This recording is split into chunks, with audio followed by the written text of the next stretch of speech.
as the Nigeria Labour Congress, NLC, and the Trade Union Congress begins their industrial action over the hike in electricity tariff and a lack of consensus on a new minimum wage. While the National Assembly had stepped in the last minute to avoid the industrial action declared on Friday, the discussions ended in a stalemate, leading to the commencement of the strike. Of course, joining me on the program at this time to, of course, discuss this is Comrade Amechi Asugwuni, is the former Deputy President of Nigeria Labour Congress and also Industrial and Labour Relations Consultant. Thank you for your time. And also on the program is Prince Kevin Fyneface, is a public good advocate who is joining in from Abuja. Of course, thank you for joining me. Okay, I understand that Kelvin is trying to connect. Once he's able to do that, we, of course, will pick up with him. But let me start off with you.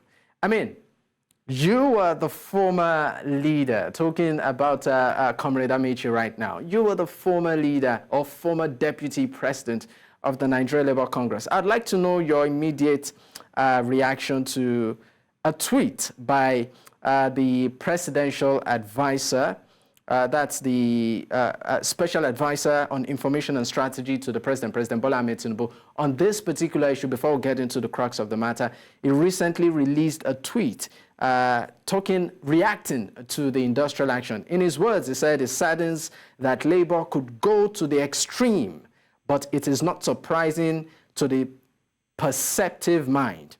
Labour is harming the Nigerian people by claiming to be fighting for them. Today, many sick Nigerians could not access medical care at government hospitals. Not even those in critical medical conditions. It appears Labour is playing politics by other means. Many of the affiliates of the two central unions, talking about the NLC and the TUC, are members and supporters of the Labour Party. They logically ill will and grudges against President Bola Ahmed Tinubu's administration. What is clear is that the issue they claim to be fighting for can be resolved or cannot be resolved by blackmail or sabotage, and it goes on and on. But I think the part of that tweet that really raised some sort of eyebrow is that is blaming Labour for lacking empathy, and that quite a number of their members are, not neutral. They are political. I'd like to know your reaction to this before we get into the crux of the conversation, Comrade. Yes, Dapo, issues like this should be treated with high sense of wisdom, because federal government reaction is expected to cushion the effect of the action of organized labor. And I don't think they gain anything by making an attempt or statement that eventually provoke labor than the conventional strike action they just declared. Being a stakeholder in labor movement in Nigeria, I am committed to say, without missing words, that organized labor is not partisan and cannot be, because the objective of organized labor, affirmatively, I can say Nigeria Labour Congress, has no thing to do with politicizing its obligation to Nigeria workers. And government should also not make some political statement to either discourage or deviate from the reality on the table of negotiation. I must tell you, not all members, as a matter of fact, very few will commit themselves as official members of Labour Party, inasmuch and organized labor promote the emergence of Labour Party to governance, has no business to whether they should not keep quiet, that anytime comment is made to correct abnormality, then it seemed to be maybe going contrary to another party. Some of us, I remember moving a motion against anything that has to do with labor taking strong part as politicians while you are still serving. Otherwise, we'll miss the objective. Okay, so I know I'm sorry. Labour is not partisan. Okay, the reason, maybe why, this could have come up is because there's also, I think in some interviews sometime where the current president of the NLC actually did trace the roots of the Labour Party. Yeah, he sort of affiliated it with the Nigeria Labour Congress with the Labour Party. So, I mean, I would just like to know your reaction to this. Is the Labour Party, the NLC, talking about the Nigeria Labour Congress, is it in any way, affiliated to any sort of political movement? Nigeria Labour Congress founded Labour Party, no doubt. But in terms of managing the party, it's unconnected to Nigeria Labour Congress leadership. And that is why they have Constitution of Nigeria Labour Congress is separate from the Constitution of Labour Party. And you can't mix the two. So if Labour Party, if organized labor have said, we actually formed this party to drive certain ideology in order to deliver Nigeria democracy, that is separate. Therefore, they have also employed management to do so. Whether they fail or won the election in any form has nothing to do with the objective of Nigeria Labour Congress. So I will continue to say that it's immaterial to define labor action as vis-a-vis Labour Party action. It does not happen. Ajero today is the president of Nigeria Labour Congress and is not the national chairman of Labour Party and cannot miss his function. So it has to be separated. I am very optimistic that the federal government should be focused on the real issue. Collective bargaining is not about politics, and we should treat it in line with the law. Okay, now let me go to Kelvin on this one. Kelvin, many of the opinion that maybe this strike action in the first place, maybe it's not even necessary, given the fact that if at all it will achieve the objective it's aimed to achieve. I'd like to know your take generally as regards the strike itself, and you may also want to react to what the special advisor to the president said. Okay, good evening, and good evening, my colleague. He had actually spoken so well. Now, regarding if this strike was necessary, I think it's long overdue for the governments and those who have found themselves in the affairs of governance to do the right thing. I don't know which other country, Labour Congress or the Trade Union Congress or the other workers in the country, I don't know which other country they live in, but if it's the same country we're in, which is Nigeria, I think we're not being fair in all honesty to them. You have an elected official earning so much money, a public official, appointed official earning so much money, but the civil servants, who is the engine that helps to ensure policies are driven and policies are formulated and driven so well, earning just paltry sums, and all of them go to the same markets. So you can imagine those who are earning so much being able to purchase goods and services and live large and live so well. But those who are the policy formulators and drivers can't even live well on not their take-home pay, because that's not the take-home pay. It is more like, should I call it incentives given to the workers. So if strike will bring about the right change, it is absolutely necessary. The only fear I have with labor is the ability to back down on just unexpectedly. I think government on our part were given enough notice that, look, we're going to go on indefinite strike. This warning was given. I was expecting government not to just call off a bluff, but to say, okay, look, Gabriel, you know what? We're sorry. Let's come back to the dining table, the discussion table, and see how far and how well we can agree on terms. You cannot be paying the legislators the amount of money they're earning, then you expect them to go with 60,000 naira. Look, let me give you this instance. 2 weeks ago, I went to the market myself to buy foodstuff. I bought a mudi of beans for about 1,000 plus. Just 2 days ago, I sent my mates to go to the market to buy same beans, and it was 3,000 naira for a mudu. So if my salary was 60,000 naira, you should understand that 50% of that is already gone to inflation. So how do I survive? I'm currently a pensioner. And I can tell you, since I became a pensioner for more than about 7-8 years now, I have not had any improvements to my pension. I still go to the same market to these people, and I serve this country meritoriously. So I think it is time we need to sit down as a people, as a country, to tell ourselves the truth. Let's see how we can harmonize salaries and wages and see how best to reduce political appointees and elected officials take-home pay. They should have just little above the civil servants, so that it makes it even difficult for people to have interest in political offices. Once they know that there's not much, you spend more than 60 million naira to buy a vehicle for a legislator, and you cannot spend 450,000 naira to pay a civil servant. Something is absolutely wrong. All right, so Kelvin. is necessary, and the statement made by the so-called special advisor to the president, I think he was just being ingenious, I must say, because he was only trying to show that he's working. If not, he knows the truth, and he knows that what he was saying was not incongruent to his own honesty and his intentions. All right, Kelvin, let me leave you for a moment. Let me come back to Comrade Amechi on this one. Now, at the last tripartite meeting, sometime that's on Tuesday, 28th of May, it was agreed that from the angle of the federal government that the minimum wage should be reviewed to 60,000 naira.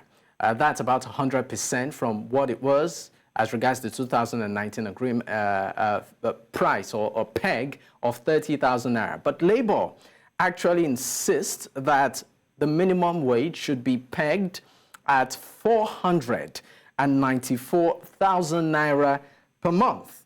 That's about 1,547% hike. So the question is this. According to economists and experts, many of them are of the opinion that, number one, this figure might not be sustainable for states to pay, and also it might lead to inflation. Because if you, of course, you study the trajectory of Nigeria, once money goes up in terms of earning power, automatically things start to go up also in the market, and it trickles down, and then we are back, to this same issue. So my question is this to you: is Labour really approaching this issue the right way, or should they focus more on how to make sure that the purchasing power, which is equivalent to the standard of living, is low, and not just the volume of cash in people's pockets? One problem that Nigeria has failed to address is the issue. When you talk of purchasing power, you should ask yourself, where is Nigeria market? It is true that we are negotiating using our local currency, but unfortunately, we are not purchasing locally. And that is where we have challenge with the Naira. So when you mention 400,000, for example, to average Nigeria, 400,000 is very big. Equivalent to dollar is how much? Because what these workers will consume are foreign made. And that is the disgraced nature of Nigerian economy. So when economists speak, by the grace of God, some of us are also economists. And therefore, when we analyze, the different opinion we try to advocate is that until we see government actually come out plainly with a working principle, there are policies that when you see, either they are long-term, short-term, or medium, that you cannot tell workers to exercise patience to allow certain mechanism to function. Now that minimum wage is ongoing and federal government has offered 60,000, what is the intention? What have they said that this 60,000 can actually cover for a worker? Don't forget, this is a country, and we have repeated and we continue to say that average Nigeria provides social amenities for himself. And that on its own is an aberration. Because if a worker must create borehole for himself, it means you need power to actually pump your water. And that also mandate every Nigerian to now go for generator. But do you think that every state in Nigeria has the capacity to sustain that figure? That is proposing. The ability to pay salary by state government is a mismanagement or a misfunction of setting priority wrongly. These same state governors that we mentioned depend on ready-made wage.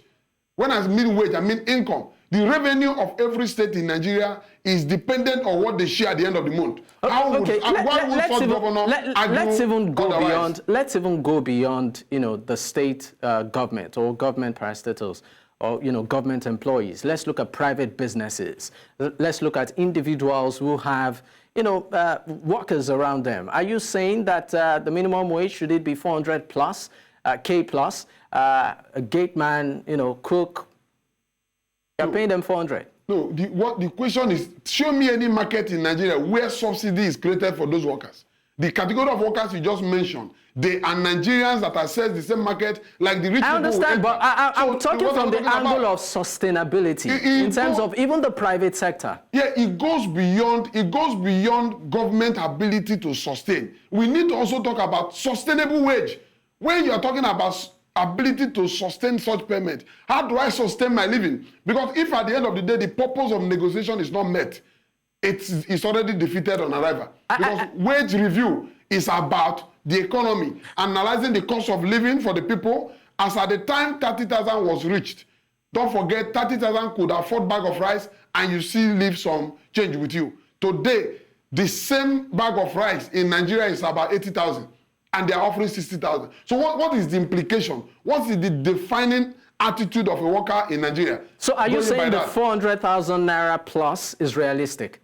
As a demand, because it remains a demand, don't forget. So long the negotiation is ongoing. It moved from 600 and dropped to... They are still within the circle of negotiation. When Labour has said 400 and something is our wage, that means as of today, they are defending over 400,000 to be the minimum wage. Federal government should also not make 60 to look like their last offer. Because if you do so, the same way you see 400,000 as abnormal is the way Labour will see 60 as an insult. And that will trigger what you're saying. And I tell you, the strike action that just began, and don't forget the strategy organized labor have employed now, which federal government possibly have misfired in this time around, that TUC and NSC, they are one page in this strike action. If it's not well managed, negotiation, even the dialogue, I think they'll be having a meeting tomorrow also, they should take advantage of quick meeting to change that narrative. All right. Because 60,000 scenario is more or less suggesting that federal government is also not serious. All right. Let me know Kelvin's reaction on this. Okay, you know, as a matter of fact, you know, when you ask if the 495,000 should be the minimum and if private sectors can pay, and this brings us back to the negotiation table. I think what government should do is to now begin to say we need to do a review downwards of all political appointees and elected officials' salaries and wages. A review downward.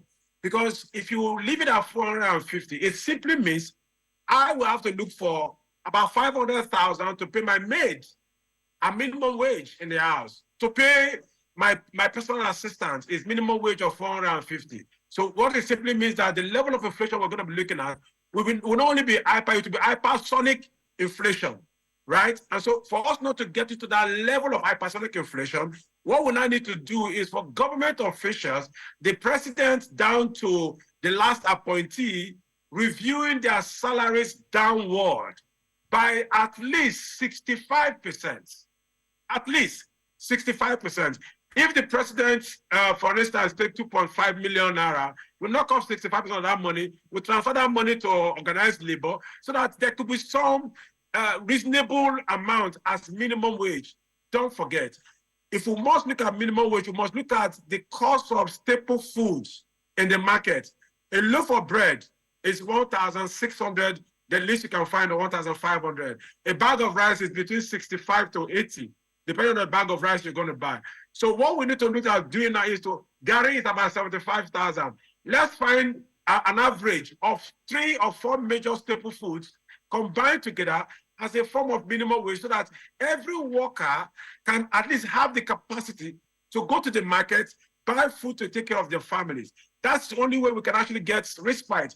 Or else, labor's position is right, government position is wrong, and another way, if you flip it, government will tell you that it will increase the wage bill to about 60% of our national budget. No, we can adjust our national budget, look at things that are not relevant, and only grow according to our resources are, so that we don't overshoot ourselves. It's like a father. How do you go about borrowing from your neighbors? Now you're also threatening to take from your children's, endowment fund, their educational fund. You want to take from it and to feed the family. Why don't you cut our costs? Why are you threatening to take our pension, money from pension? Why are you threatening that? It's like an irresponsible father who has failed to do the right thing from the beginning, now finding different ways, owing neighbors on the other side, trying to take money from the children's endowment fund so that thereby jeopardizing their future. Then at the end of the day, blaming nobody but, blaming every person but himself.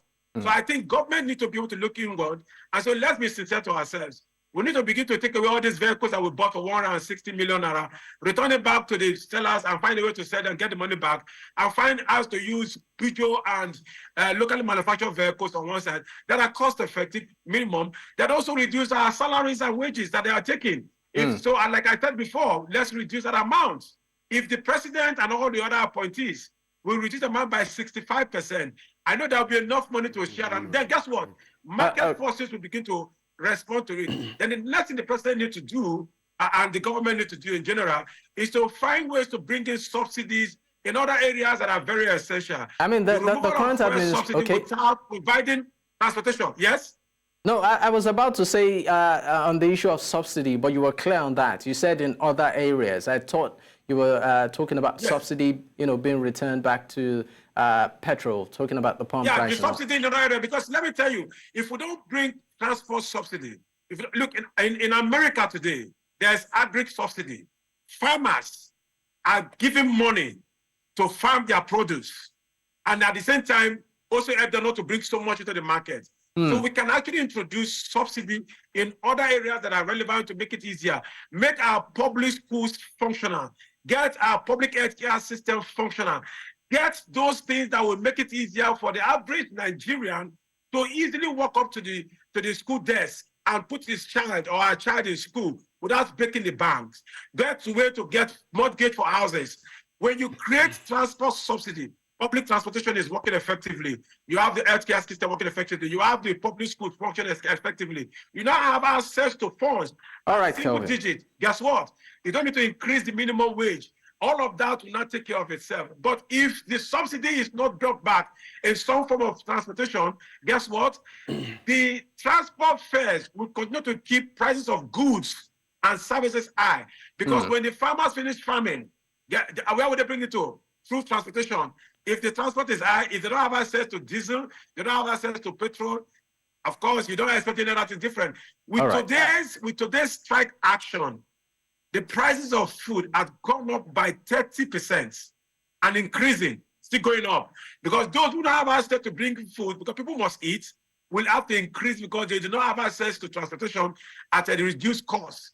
Since there was no fuel pump selling, they have to buy through black market and the prices went up. But if government is smart enough and they want to be a responsible father or responsible fathers, what they now need to do is to say, we have made mistake by removing the fuel subsidy from the beginning without putting these other measures, these cushioning measures. All right, Kelvin. So I will come back to you. Kelvin, I'll come back to you. Let's get our public schools working. Yes. All right, Kelvin, I'll come back to you. Apologies for interrupting your line of thought. But I'd like to take Comrade Amechi's reaction to the reaction of the Attorney General of the Federation and also Justice Minister Lateef Fagbemi on this industrial action. There was actually an official letter, addressed to the unions where this whole action, according to the Attorney General, was branded illegal. Now, part of what was said, or let me just read an excerpt of from that particular letter. I said, the call to industrial action is premature, ineffectual, and illegal. The proposed strike action is also a variance with the order of the National Industrial Court and ongoing mediatory and also settlement efforts over issues connected with the subject matter, on ground. And I think it went further to even say that any worker, caught participating in this might even stand jail time. I'd like to know your reaction to this. You know, like I said, there are comments that when you have no advantage, it becomes very unnecessary in advocating. Federal government can tag labor action illegal. The question is, any industrial action that was postponed or suspended for purposes of mediation can resume any day. And therefore, don't forget, Labour has issued notice of this strike more than months ago. A time came, they took to the street for protests to register their dissatisfaction, and thereafter they notified government repeatedly on possibilities of shutdown or call it strike action. I want to believe that what is necessary in the grievance procedure between worker and employer is to engage the leadership. Because whether we like it or not, in as much as I agree that where labor is may not be the final expectation of workers, definitely the offer made by federal government should also not be. And we should advance this discussion beyond wage reduction or wage increment to the extent that we begin to talk about what works for Nigeria. Because whether you have 400,000 or you have less in your hand, which market will you eventually spend this money? So when our industry are failed, the remaining are still failing to the extent that they are not backed by government policy, this is a country that, tell me what foreign rights will be doing in a country like Nigeria. So don't you also think that don't you also think that the, of course, protest of labor should also, be in that direction too, in terms of trying to influence government policies as against just the demand for wage increase? That is what you ask. Anytime labor engage in protest or strike action, that is when government is expected to think out of the box to the extent that when you see reaction, because the challenge of government is how do I raise money to pay? Not that the demand is abnormal. Somebody can make a relevant demand, but government is worried about how to raise money, not thinking of not just reducing costs, but ability to set other sectors to function. In order to fund government, you can't operate a nation with a single source revenue. It's abnormal in any economy. Where you see America, you go to UK and everything works for them because they have the economy produced for them, render service to them. So the same money you are spending, revolve and return to your hand and back to the market, making the economy richer than the people. Nigeria is not so. This is a country that policies are not enforced. And they will continue in this order. Do you know that if government will play their role and make social amenities functional, to the extent that the cost of living become moderate, who tells you that average Nigeria will be demanding 100% increment on the wage? Comrade Amechi, where have you seen that happen? We are pressed for time, but I'll just ask you this finally in 30 seconds. Do you think labor is losing its grip? Because this is not the first time they've called a strike action, and then after maybe 2 days, everything returns to normal, nothing eventually comes out of it, and it looks like an entire joke. Do you think labor is losing its grip?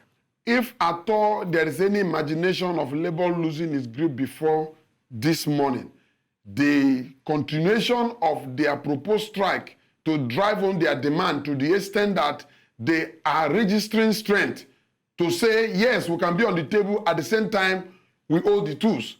I think not managing it well will serve against their capacity, against their interests, and labor is advised to be strong. Strong does not mean escalating action to be violent. Strong means to be focused and determined in achieving results before the end of the strike. To the extent that the conclusion of this negotiation, when they look back to this very strike, it becomes a result-oriented strike. All right. Thank you so much for your time, gentlemen.